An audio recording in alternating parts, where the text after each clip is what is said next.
নতুন বছরের শুরুতেই আমরা খোঁজ খবরের ভিডিওতে জানিয়েছিলাম যে এবার হাই স্পিড ট্রেনের দুনিয়ায় ঢুকে পড়তে চলেছে ভারতও।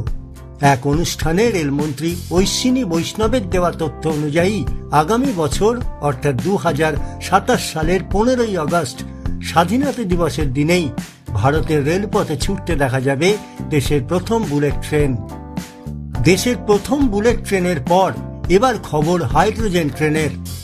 জানা যাচ্ছে দেশের প্রথম হাইড্রোজেন ট্রেন চালু হতে চলেছে নতুন বছরের জানুয়ারিতেই। প্রেস ইনফরমেশন ব্যুরোর দেওয়া তথ্য অনুযায়ী ভারতের প্রথম হাইড্রোজেন চালিত ট্রেন সেটের নির্মাণ সম্পূর্ণ। হরিয়ানার জিন্দে ইলেকট্রোলাইসিস প্রক্রিয়ার মাধ্যমে হাইড্রোজেন ট্রেনের উৎপাদন কেন্দ্র স্থাপিত হয়েছে।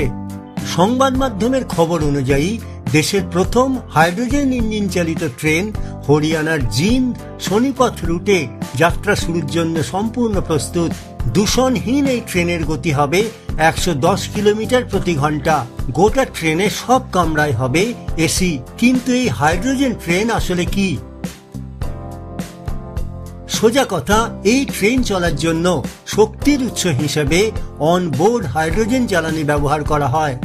ডিজেলের পরিবর্তে হাইড্রোজেন ফুয়েল সেল ব্যবহার করে চলার এই প্রক্রিয়ায় শুধু জলীয় বাষ্প নির্গত হয়, কোনো কার্বন বা দূষণ ছড়ায় না। হাইড্রোজেন ট্রেন এখনো বিশ্বজুড়ে সেভাবে চালু হয়নি। বর্তমানে জার্মানি, চীন এবং ব্রিটেনের মতো দেশগুলোয় পরীক্ষামূলক বা সীমিত পরিসরে এই ট্রেন চলছে। এবার ভারতীয় রেল নেট জিরো কার্বন নিঃসরণের লক্ষ্য পূরণের জন্য এই প্রযুক্তি গ্রহণ করেছে। বর্তমানে ব্রডগেজ লাইনে 10 কোচের বিশ্বের দীর্ঘতম এবং সর্বাধিক শক্তিশালী হাইড্রোজেন ট্রেন চালাতে চলেছে ভারত।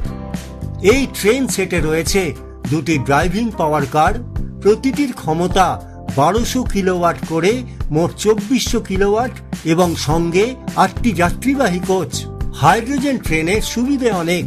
যেসব রুটে ইলেকট্রিক লাইন বসানো কঠিন ও খরচ সাপেক্ষ, সেখানে এটি ডিজেলের চমৎকার বিকল্প।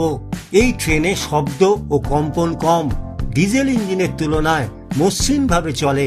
ব্যাটারি চালিত ট্রেনের চেয়ে দ্রুত হাইড্রোজেন রিফুয়েল করা যায়। কাজেই গোটা বিশ্বের সামনে নজির রেখে এবার দেশীয় প্রযুক্তিতে তৈরি শক্তিশালী হাইড্রোজেন ট্রেন আনতে চলেছে ভারত।